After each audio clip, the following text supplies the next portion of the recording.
जय माता दी दोस्तों। शारदीय नवरात्र के 5वें दिन की कथा, स्कंद माता की महिमा और रहस्य। नवरात्र के 9 दिनों में 5वां दिन माता स्कंद माता की उपासना को समर्पित होता है। स्कंद माता दुर्गा का ही एक स्वरूप हैं, जिन्हें उनके पुत्र स्कंद भगवान कार्तिकेय की माता होने के कारण यह नाम प्राप्त हुआ।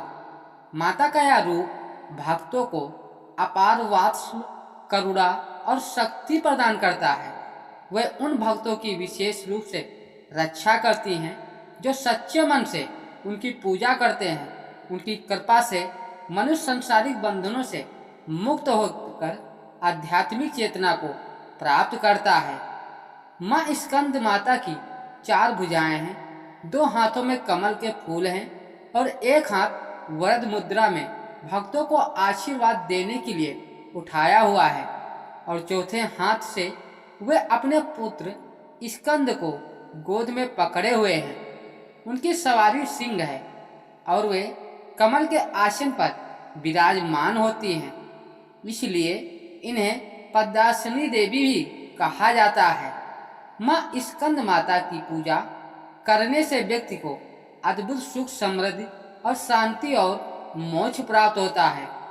कहा जाता है कि इनकी उपासना से भक्त को केवल सांसारिक जीवन में ही नहीं बल्कि मृत्यु के पश्चात भी उत्तम लोकों की प्राप्ति होती है। माता की कृपा से साधक का हृदय पवित्र हो जाता है और वह आध्यात्मिक चेतना की ओर अग्रसर होता है। अब आपको पौराणिक कथा सुनाता हूँ। तारकासुर का आतंक और भगवान स्कंद का जन्म। बहुत प्राचीन समय की बात है, जब धरती, स्वर्ग और पाताल लोक में देवताओं का शासन हुआ करता था। लेकिन दानवों के राजा तारकासुर ने घोर तपस्या करके भगवान ब्रह्मा से वरदान प्राप्त किया था कि उनकी मृत्यु केवल भगवान शिव के पुत्र के हाथों से ही होगी। इस वरदान के कारण वह अत्यंत शक्तिशाली हो गया और उसने समस्त देवताओं को परास्त कर दिया। तारकासुर के बढ़ते अत्याचारों से देवताओं का जीवन संकट में आ गया। उसने इंद्रलोक पर अधिकार कर लिया और देवताओं को स्वर्ग से निष्कासित कर दिया। उसने पृथ्वी पर भी अपना आधिपत्य स्थापित कर लिया और चारों ओर त्राही त्राही मच गई। देवताओं को ज्ञात हुआ कि केवल भगवान शिव के पुत्र द्वारा ही तारकासुर का संहार संभव है। लेकिन भगवान शिव उस समय गहन तपस्या में लीन थे। वे अपनी पत्नी सती के वियोग में संसार से विमुख हो चुके थे। ऐसे में देवताओं ने भगवान विष्णु और ब्रह्मा से सहायता मांगी। सभी देवता मिलकर माँ पार्वती के पास गए और उनसे प्रार्थना की कि वे भगवान शिव को विवाह के लिए तैयार करें। माँ पार्वती ने अपने पूर्व जन्म में भी भगवान शिव को पति के रूप में प्राप्त करने के लिए घोर तपस्या की थी। इस जन्म में भी उन्होंने कठोर तपस्या का संकल्प लिया।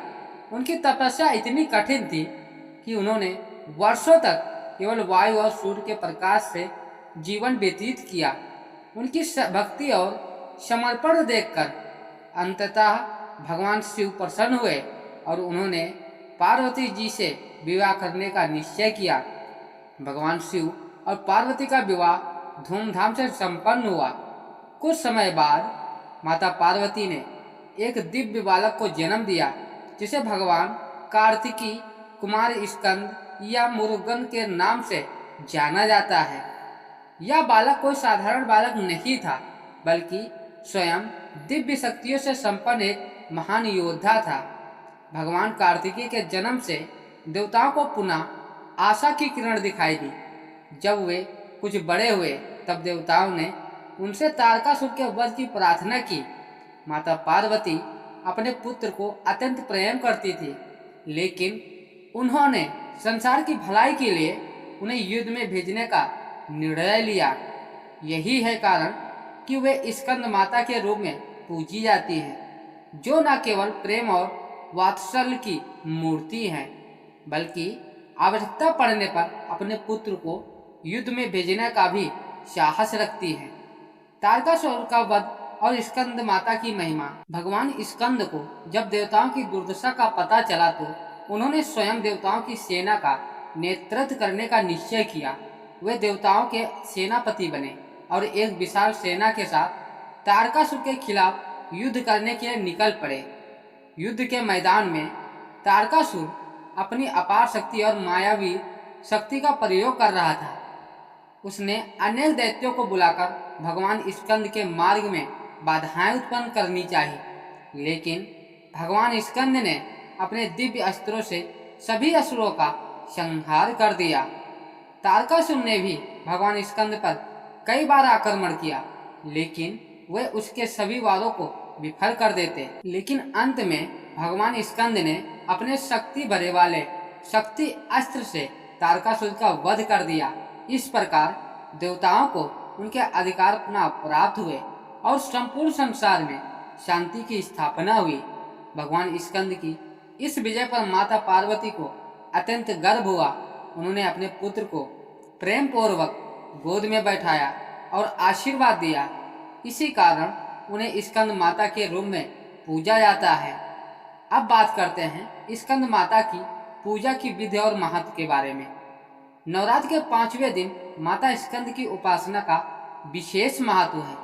उनकी पूजा करने से व्यक्ति को संसारिक सुखों के साथ साथ आध्यात्मिक उन्नति भी प्राप्त होती है। जो पूजा की विधि है, नंबर 1 है प्रातः काल स्नान कर स्वच्छ वस्त्र धारण करें और पूजा स्थल को पवित्र करें। नंबर 2 है माँ स्कंद माता की मूर्ति या चित्र को एक स्वच्छ स्थान पर स्थापित करें। नंबर 3 है माँ को सफेद और पीले फूल अप्रीत हैं, बहुत पसंद हैं। नंबर 4 केले का भोग लगाएं क्योंकि यह माँ को अति प्रिय है। नंबर 5 धूप दीप और कुमकुम से माता की पूजा करें। नंबर 6 ओम देवी स्कंद माताए नमः मंत्र का 108 बार जाप करें। नंबर 7 है माँ की कथा सुने और उनकी आरती करें। स्कंद माता की कृपा से प्राप्त होने वाले लाभ। माता की कृपा से संतान प्राप्ति का सुख प्राप्त होता है। वे भक्तों को भय कष्ट रोग और दरिद्रता से मुक्ति दिलाती है। माँ की पूजा से मन और आत्मा की शुद्धि होती है। व्यक्ति को आध्यात्मिक शक्ति प्राप्त होती है और वह मोक्ष की ओर अग्रसर होता है। माँ स्कंद न केवल मातृत्व की शक्ति की प्रतीक है, बल्कि वे जीवन में संघर्ष और आत्मसमर्पण की भी मूर्ति है। उनकी पूजा करने से भक्तों को संसारिक सुखों से साथ साथ आध्यात्मिक आनंद की प्राप्ति होती है। उनके आशीर्वाद से साधक का चित्त शुद्ध होता है और वह आध्यात्मिक ऊंचाइयों को प्राप्त कर सकते हैं। इसलिए नवरात्र के 5वें दिन श्रद्धा और भक्ति के साथ माँ स्कंद माता की उपासना करनी चाहिए, जिससे जीवन में सुख समृद्धि और शांति का संचार हो। यदि हमारे चैनल पर पहली बार आए हैं तो चैनल को सब्सक्राइब करना ना भूलें। इसी तरह नई नई कथा